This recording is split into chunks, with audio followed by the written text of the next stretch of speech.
9 अगस्त 1925 की एक शाम उत्तर प्रदेश की एक साधारण सी रेल पटरी पर कुछ ऐसा होने वाला था जो आने वाले समय में ब्रिटिश हुकूमत की नींद उड़ा देगा। उस दिन लखनऊ के पास काकोरी नाम के छोटे से स्टेशन के आसपास सब कुछ सामान्य दिख रहा था, लेकिन इतिहास चुपचाप अपनी दिशा बदलने की तैयारी कर रहा था। उस समय भारत पर अंग्रेजों का राज था।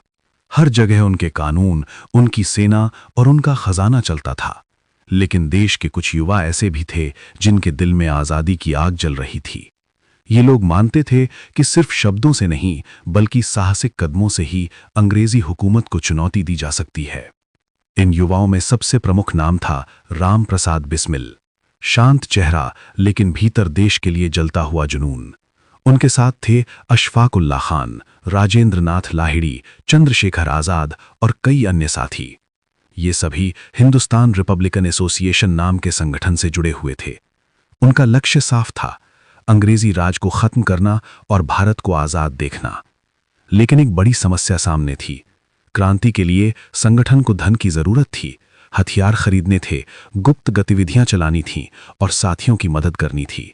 मगर उस समय उनके पास संसाधन बहुत कम थे। इसी बीच एक योजना बनी, एक ऐसी योजना जो बेहद साहसी भी थी और खतरनाक भी। योजना ये थी कि अंग्रेजों का सरकारी खजाना जो ट्रेन के जरिए ले जाया जाता था, उसे रास्ते में रोककर कब्जे में ले लिया जाए।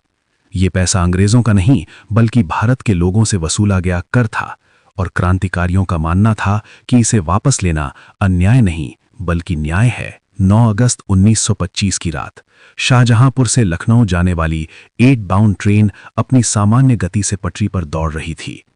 यात्रियों को जरा भी अंदाजा नहीं था कि कुछ ही देर में ये ट्रेन इतिहास का हिस्सा बनने वाली है। ट्रेन जब काकोरी स्टेशन के पास पहुंची तभी अचानक एक तेज झटका लगा। किसी ने इमरजेंसी चेन खींच दी थी। ट्रेन धीरे धीरे रुक गई। अंधेरे में कुछ परछाइयां तेजी से आगे बढ़ीं। ये वही क्रांतिकारी थे जिन्होंने अपनी योजना को अंजाम देने का फैसला कर लिया था। राम प्रसाद बिस्मिल और उनके साथियों ने ट्रेन के गार्ड को काबू में कर लिया। उनका लक्ष्य साफ था, ट्रेन में रखा अंग्रेजों का सरकारी खजाना। कुछ ही पलों में लोहे का भारी संदूक नीचे गिराया गया, लेकिन उसे खोलना आसान नहीं था। अंधेरी रात, चारों ओर सन्नाटा और हर सेकंड का खतरा कि कहीं पुलिस या सेना पहुंच न जाए। आखिरकार हथौड़ों और औजारों की मदद से संदूक तोड़ा गया। उसके अंदर अंग्रेजी सरकार का खजाना था, वो पैसा जो भारत की मेहनतकश जनता से लिया गया था। क्रांतिकारियों ने वो धन अपने कब्जे में लिया और कुछ ही मिनटों में वहां से गायब हो गए। पूरी घटना इतनी तेजी से हुई कि किसी को समझ ही नहीं आया कि आखिर हुआ क्या है। लेकिन अगले ही दिन ब्रिटिश सरकार में हड़कंप मच गया। एक ट्रेन, अंग्रेजों का खजाना और कुछ युवाओं ने उसे खुलेआम लूट लिया। ये सिर्फ एक डकैती नहीं थी, ये अंग्रेजी सत्ता के खिलाफ एक खुली चुनौती थी। अब शुरू हुई सबसे बड़ी खोज। ब्रिटिश पुलिस और खुफिया एजेंसियों को आदेश दिया गया कि इस घटना में शामिल हर व्यक्ति को पकड़ लिया जाए। देश भर में छापेमारी शुरू हुई। महीनों तक जांच चलती रही। आखिरकार कई क्रांतिकारियों को गिरफ्तार कर लिया गया। राम प्रसाद बिस्मिल, अशफाक उल्लाह खान, राजेंद्र नाथ लाहिड़ी और रोशन सिंह को मुख्य आरोपी बनाया गया। काकोरी कांड का मुकदमा लगभग 1.5 साल तक चला। अंग्रेज सरकार इसे एक उदाहरण बनाना चाहती थी ताकि कोई भी उनके खिलाफ खड़ा होने की हिम्मत ना करे। लेकिन अदालत में भी इन क्रांतिकारियों का साहस कम नहीं हुआ। राम प्रसाद बिस्मिल ने साफ कहा कि उन्होंने जो किया वो देश की आजादी के लिए किया। अशफाक उल्लाह खान ने भी अपने फैसले पर कभी पछतावा नहीं जताया। आखिरकार 1927 में अदालत ने फैसला सुनाया। राम प्रसाद बिस्मिल, अशफाक उल्लाह खान, राजेंद्र नाथ लाहिड़ी और रोशन सिंह, इन चारों को फांसी की सजा सुनाई गई। जब यह खबर पूरे देश में फैली तो लोगों के दिलों में गहरा दुख और गुस्सा दोनों पैदा हुआ।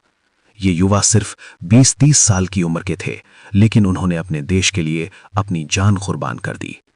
19 दिसंबर 1927 की सुबह जब फांसी का समय आया तो कहा जाता है कि राम प्रसाद बिस्मिल के होठों पर एक कविता थी और आंखों में डर नहीं बल्कि गर्व था। अशफाक उल्लाह खान ने भी मुस्कुराते हुए कहा था कि उन्हें अपने दोस्त बिस्मिल के साथ इस रास्ते पर चलने का कोई पछतावा नहीं है। काकोरी ट्रेन डकैती सिर्फ एक घटना नहीं थी, ये उस दौर का प्रतीक थी जब भारत के युवा अपनी जान की बाजी लगाकर अंग्रेजी सत्ता को चुनौती दे रहे थे। उस रात काकोरी की पटरी पर जो हुआ, उसने पूरे देश को यह एहसास दिलाया कि आज़ादी की लड़ाई अब सिर्फ शब्दों तक सीमित नहीं रह गई थी। और शायद यही वजह है कि आज भी काकोरी कांड को भारत के स्वतंत्रता संग्राम की सबसे साहसिक और प्रेरणादायक घटनाओं में गिना जाता है, क्योंकि इतिहास हमें यही सिखाता है कि कभी-कभी कुछ मुट्ठी भर लोगों का साहस एक पूरे साम्राज्य को चुनौती देने के लिए काफी होता है।